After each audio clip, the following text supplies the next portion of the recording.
Las parestesias, o hormigueo en manos y pies, es un síntoma complejo con muchas causas posibles. En este video, lo abordaremos desde dos puntos de vista. Por un lado, el diagnóstico, es decir, cómo saber si el entumecimiento se debe a una causa pasajera, benigna y poco preocupante, o si por el contrario, hay una patología que hay que descartar para saber si el tratamiento debe ser conservador o si es necesario intervenir quirúrgicamente. Y por otro lado, hablaremos de las soluciones y tratamientos. Lesionado en dedo gordo del pie, diabetes, tabaquismo, mala postura al dormir, traumatismo, alcohol, embarazo, uremia, deshidratación, anemia, hipocalcemia, enfermedades de la coagulación, enfermedad renal, hepática, tumores, neuropatías como la neuropatía sensitiva de Charcot, Marie-Tooth, neuropatía diabética, polineuropatía alcohólica,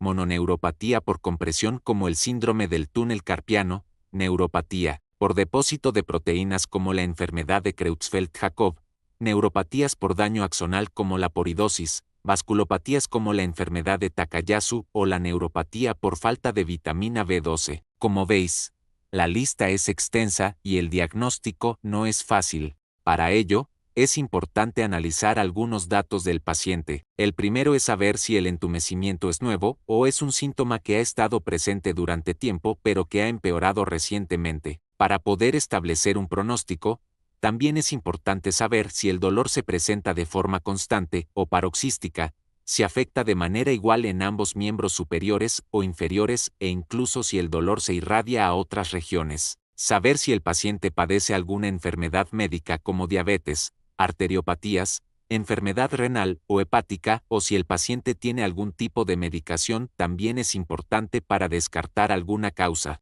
El examen físico no debe olvidar la exploración de la fuerza muscular, descartando así una posible afectación de la raíz nerviosa o plexo nervioso. La sensibilidad puede comprobarse con estímulos no nociceptivos como el tacto con la mitad de un sindesmo o el frío con un hisopo de algodón. También debemos explorar la propiocepción, por ejemplo, sabiendo pedirle al paciente que mueva el dedo gordo del pie o el pulgar o poniéndolo a nuestra resistencia. Y por último, es muy importante explorar los reflejos, ya que su ausencia puede ser un signo de lesión del sistema nervioso. En el caso de las piernas, podemos comprobar el reflejo del pie con un martillo de percusión. Para ello, colocamos la pierna en hiperextensión y golpamos sobre el tendón de Aquiles. En caso de ser normal, el tobillo se extiende y el pie desviará hacia la lateral externa. Si el reflejo está abolido, puede deberse a una lesión medular, a una lesión de la raíz nerviosa L4,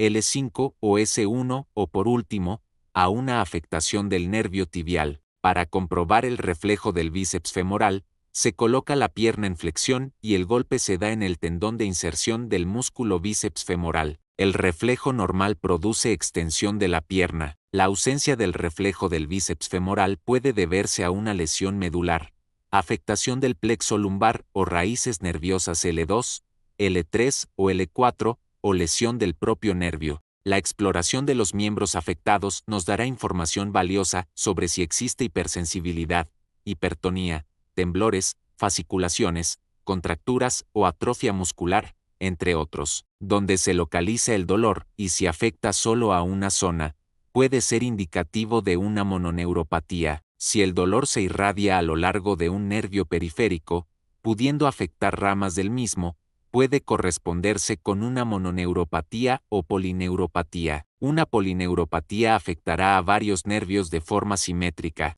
Los análisis de laboratorio e instrumental son importantes para descartar uremia, deshidratación, anemia, hipocalcemia y otras causas. Se pueden solicitar pruebas de coagulación para descartar trastornos de la coagulación. En algunos casos, para obtener un diagnóstico etiológico, se pueden realizar pruebas de imagen como TAR o resonancia magnética, punción lumbar o biopsia de fragmento de nervio. Una vez descartadas las causas reversibles y tratadas, el pronóstico dependerá de la causa del entumecimiento y del tiempo que haya durado el proceso. Entumecimiento leve o moderado en un solo miembro y sin alteraciones en la marcha, el tono muscular y los reflejos suelen ser benignos y autolimitados. En cambio, entumecimiento intenso, afectación de la marcha, alteraciones en la fuerza muscular, los reflejos y contracturas, sugieren un tratamiento más prolongado y complejo.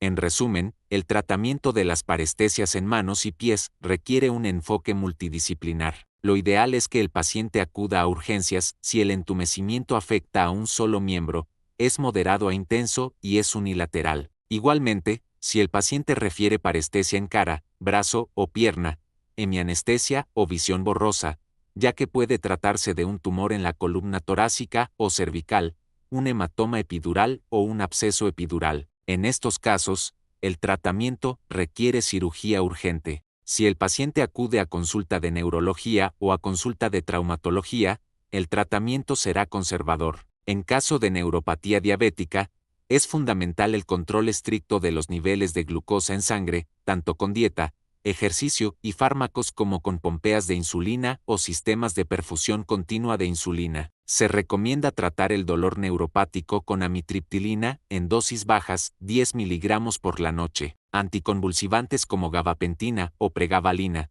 antidepresivos tricíclicos como la nortriptilina o la imipramina, opiáceos para el componente doloroso, corticoides para el componente inflamatorio y opiáceos para el componente nocivo. Si el paciente tiene neuropatía alcohólica, hay que tratar la dependencia de alcohol y evitar la ingesta de nuevas cantidades de alcohol. En caso de neuropatía por uremia, hay que corregir la función renal. En caso de neuropatía por deshidratación, hay que realizar hidratación intravenosa. En caso de neuropatía por anemia, hay que corregir la causa de la anemia y administrar bolos de hierro. Si el entumecimiento se debe a una neuropatía sensitiva de Charcot, Marie-Tooth, el tratamiento es sintomático. Las intervenciones microquirúrgicas, es decir, la descompresión de raíces nerviosas o el neuroma en su interior, no dan buenos resultados. En el caso de lesiones medulares, la cirugía es útil si se trata de una lesión por tumor, hematoma o infección. En el caso de enfermedades vasculares,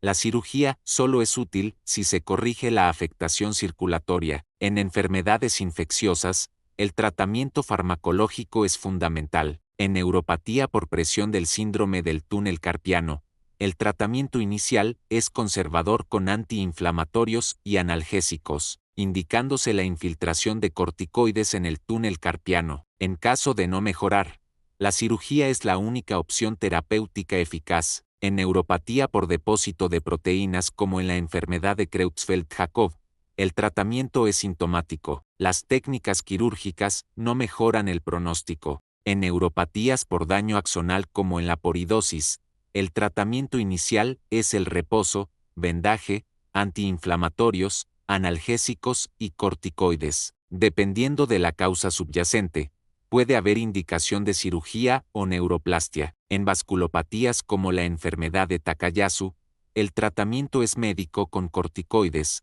inmunosupresores y antiinflamatorios. En neuropatía por falta de vitamina B12, el tratamiento es con cianocobalamina parenteral. Cuando el paciente se presenta en urgencias con entumecimiento neurológico de reciente aparición, es necesario descartar las causas urgentes como un tumor en columna cervical o torácica, un hematoma epidural o un absceso epidural. En estos casos, el tratamiento es quirúrgico. En general, se recomienda al paciente reposar la zona afectada, aplicar frío con bolsa de hielo durante 20 minutos cada hora, evitar la actividad física, sedentarismo y tabaco. En algunos casos, el médico puede recomendar el uso de férulas o ortesis para inmovilizar la zona afectada. La fisioterapia puede ser de utilidad en la recuperación de la motricidad. El tratamiento del dolor neuropático es complejo y debe ser individualizado, teniendo en cuenta el componente sensorial,